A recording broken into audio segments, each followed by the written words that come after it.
जळगाव लोकसभा मतदारसंघातील वंचित बहुजन विकास आघाडीचे अधिकृत उमेदवार युवराज जाधव उर्फ संभा आप्पा यांच्या प्रचारार्थ युवा नेते सुजात आंबेडकर यांची पिंपराडा हुडकोमध्ये महासभा संपन्न झाली। या सभेला लोकांनी प्रचंड गर्दी केली होती। या सभेला राष्ट्रीय कीर्तनकार माईसाहेब पाटील, जिल्हाध्यक्ष शमीभाताई पाटील आदी कार्यकर्ते उपस्थित होते। साहेबांनी जर हा विचार केला असता तर आपली हालत काय झाली असती? आपण विचार सुद्धा करू शकणार नाही अशी आपली हालत झाली असती। पण मी नेहमी म्हणते जगातली सर्वश्रेष्ठ विचारधारा म्हणजे आंबेडकरवादी विचारधारा आहे।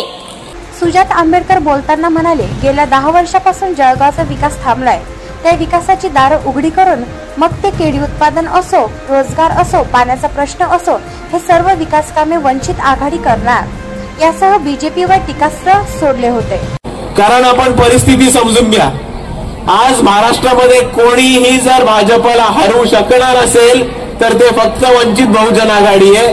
बाकी सगळे भाजपला घाबरून बसलेले।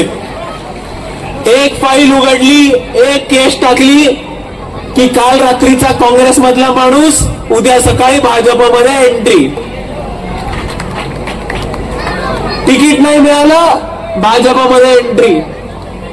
मोदींनी नुसतं म्हटलं की राष्ट्रवादींनी इतक्या करोडचे इतक्या कोटीचे सिंचन घोटाळे केलेत, तर दुसऱ्या दिवशी अजित पवारांची entry direct deputy chief minister पण बनवून टाकलं त्यांना। जळगाव लोकसभा मतदारसंघातील वंचित बहुजन आघाडीचे अधिकृत उमेदवार युवराज जाधव उर्फ संभा आप्पा यांच्या प्रचारार्थ युवा नेते सुजात आंबेडकर यांची पिंपराडा हुडकोमध्ये महासभा झाली।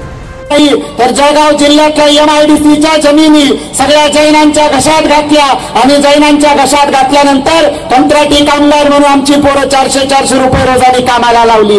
जिथं आमच्या पोरांकडं महिन्याला 20,000चं स्किल, तिथं आमची पोरं फक्त 8,000 रुपये महिन्याने कामाला घातली गेली आणि ठेकेदारी कोणी उचलली तर या दादांच्या आणि ताईंच्या भावबंदकीने। मी 40 गावला सभा घेतो आणि जिल्ह्यावाले म्हणत होते की आम्ही आमच्या दारापुढे सभा घेतो की दादा खरंच तुम्ही पुढच्या वेळेस मी तुमची सभा 40 गावला घेणार। आज श्रद्धेय बाळासाहेब आंबेडकरांनी जो माझ्यावर विश्वास ठेवून जी उमेदवारी मला दिली, दादा मी एक गरीब घरचा कार्यकर्ता व वंचित बहुजन आघाडीचा मी। प्रकाश बोरसे यांचा रिपोर्ट, मानवहित न्यूज, जळगाव।